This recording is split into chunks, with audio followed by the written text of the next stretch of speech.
চাকরিচ্যুত বিডিআরদের একটি বিশাল বড় আপনার সমাবেশ হয়। সেই সমাবেশ থেকে মার্চ টু যমুনা এরকম একটা পদযাত্রা শুরু করে। সেই পদযাত্রায় আজকের জলকামান এবং সাউন্ড গ্রেনেড নিক্ষেপ করে আপনার ছত্রভঙ্গ করা হয় এবং এর আগে পুলিশ তাদেরকে কিছু সময় বেঁধে দেন, ১০ মিনিট সময় বেঁধে দেন ছত্রভঙ্গ হয়ে যাওয়ার জন্য বা যে যার বাসায় চলে যাওয়ার জন্য ১০ মিনিট সময় বেঁধে দেন। তারা সেটাকে উপেক্ষা করে যমুনার দিকে পদযাত্রা শুরু করেন এবং তারপরই এই ঘটনাগুলো ঘটে। তাদের উপরে নিক্ষেপ করা হয় ৬টি সাউন্ড গ্রেনেড এবং জলকামান। তো এই চাকরিচ্যুত বিডিআররা কারা? ২০০৯ সালের ঘটনা আমরা কম বেশি সবাই জানি। ২০০৯ সালের ঘটনার পরে অনেককে কারাদণ্ড দেওয়া হয়, অনেককে মৃত্যুদণ্ড দেওয়া হয়। কিন্তু যাদের আচরণবিধি সন্দেহমূলক ছিল, কিন্তু ডিরেক্টলি তাদেরকে জড়িত পাওয়া যায় না, বাট তাদের আচরণবিধি, কাজকর্ম সব কিছু সন্দেহভাজন ছিল, তাদেরকে একটা চাকরিচ্যুত করা হয়। এবং এই দীর্ঘ ১৭ বছর শেখ হাসিনার শাসন আমলে যারা বিভিন্নভাবে চাকরিচ্যুত হয়েছেন তাদেরকেও আপনার এই লিস্টে ধরতে পারেন যে এরা আন্দোলনে ছিল। মানে ইন টোটাল যে দীর্ঘ ১৭ বছরে যারা চাকরিচ্যুত হয়েছেন শেখ হাসিনার আমলে, তারা সবাই আন্দোলনে এসেছেন যে আমরা চাকরি ফিরে চাই এবং আমরা এর ভর্তুকি চাই, ক্ষতিপূরণ চাই।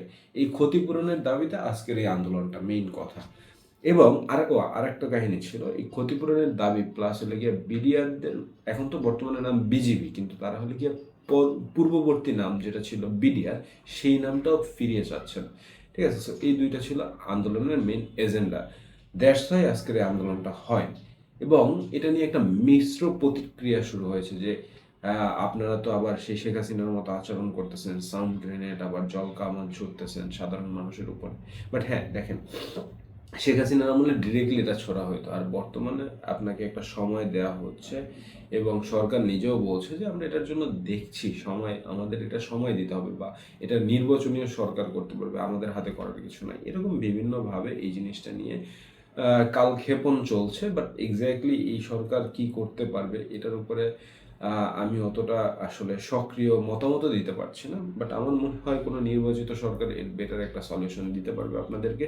কারণ আপনারা যদি এখন চাকরি ফিরেও পান, নির্বাচিত সরকার এসে সেটাকে অ্যাকসেপ্ট করবে সেটাও নাও হতে পারে। বা আপনার বর্তমান যারা বিডিআর বা বিজিবির সাথে জড়িত আছেন উচ্চ পর্যায়ের কর্মকর্তা, তারা হয়তো বা না এটা আপনার অ্যাকসেপ্ট করতে পারে, আপনাদের কোলাট্রাল ড্যামেজ হিসেবে তারা কাউন্ট করতে পারে, একটা ঘটনার কোলাট্রাল ড্যামেজ আপনারা। যাই হোক, আমি আশা করি আপনারা আপনাদের সঠিক এবং ন্যায্য দাবি ফিরে পান। এটার জন্য আমার আপনাদের প্রতি শুভকামনা রইল। ভিডিওটা ভালো লাগলে আপনারা লাইক, শেয়ার অ্যান্ড সাবস্ক্রাইব করবেন। ভিডিওটা বেশি ভালো লেগে থাকলে বেল আইকনটি দাবিয়ে দিবেন পরবর্তী ভিডিও দেখার জন্য। আল্লাহ হাফেজ।